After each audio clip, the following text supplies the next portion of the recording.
What's up, Real Filmers? I'm here at the 2015 Awesome Con, and I have here with me special guest Kevin Eastman. How's it going? Very well, thanks. Nice to see you. Good. I know, it's good to see you again. So just to start off, here on day two of Awesome Con, I know you've had an opportunity to be at many cons in your lifetime. So what has the experience been like at OSCON? Oh, it's awesome. One of my favorite parts about coming out to these shows, actually last year was a great example. It was the 30th anniversary of the Turtles, and my wife Courtney and I did 25 shows last year. Oh my gosh! Okay. All over the States, Canada, New Zealand, all over the world.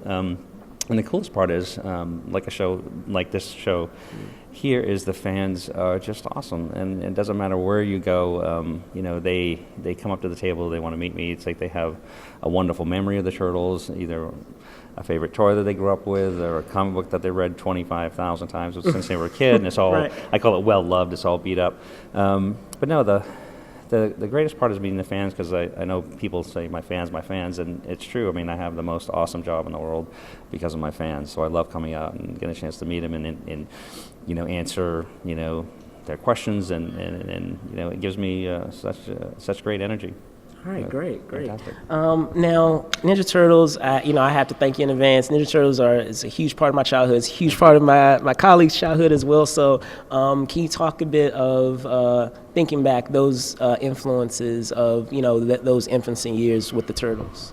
Well, what's been incredible is, when I look at my journey, it's both Peter and I growing up, we were huge fans of Jack Kirby, who Jack Kirby created most of the Marvel Universe, you name it. Yeah. He was the one that really, inspired me to want to write and draw my own stories. And I remember proudly announcing to my parents, I'm going to be a comic artist for the rest of my life. And they're like, oh my goodness, he's not going to move out of the basement for the rest of his life. The passion that we had for writing and telling stories, we put into the Turtles. And what's been fantastic is I think that's come across in some way that, from issue 2 of the Turtles, we sold 15,000 copies in 1985. And that's really, for me and Pete, is when the dream came true, because, based on the sales of the Turtles, we could, do 6 issues a year. We could pay our rent, eat all the macaroni and cheese we want, and basically draw comics for a living. So the dream came true for us then. The fact that it's gone on to do all these incredible things, and the fact that we're talking about Turtles 31 years later, it's humbling, it's awesome, it's the best, it's mind-blowing, it's fantastic. So as you said, the Turtles have had quite a longevity. So with that being said, like I said, in its infancy years, it had, in terms of its tone, it had a lot of a darker tone that a lot of people may not know with the Turtles today. And as you said, became a pop culture phenomenon, other elements came in, new characters came in that weren't a part of the original canon. And as I said, the tone changed as well. So with that said, do you still keep in contact with, a lot of the folks that have, been a part of that journey? Because, we do have a lot of the voice actors here at Awesome Con this year. Well, that's what's been so fun is, when, we did the first comic book, we wrote and drew the comic for ourselves. We didn't think anybody would buy it anyway. And so the things that we liked in the comic book, so the black and white, it was an edgier style story. And then when we started working on the animated cartoon show, was the first, outside the black and white comic adventure, we knew very specifically we were writing it for a much younger audience. So we knew that, this was, we're not writing for early 20s. We were writing for 9-year-old kids, and so things that were changed in the Turtle universe, the different color bandanas and all that stuff, so you could tell them apart better on an animated show. Working with David Wise on those early scripts, we softened the edges and wrote for a younger audience. But that was the first time we really started working with, again, writers like David Wise. We worked with countless writers, over 300 cartoon episodes. Todd Langdon wrote the first Turtle movie and second Turtle movie, and working with different actors. And it's the voice actors. I've done a lot of conventions with the voice actors there, and they're awesome. They're the funniest bunch of guys ever.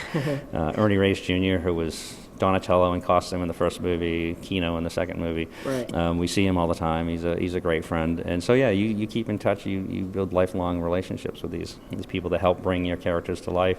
My favorite is I used to go to this gym in Hollywood, and Elias Koteas used to work out there. Casey Jones from the first movie and the third movie. it's like, remember walking in this gym and there's Casey Jones running on the treadmill, and so I'd see Elias, once or twice a week. But yeah, those relationships are forever.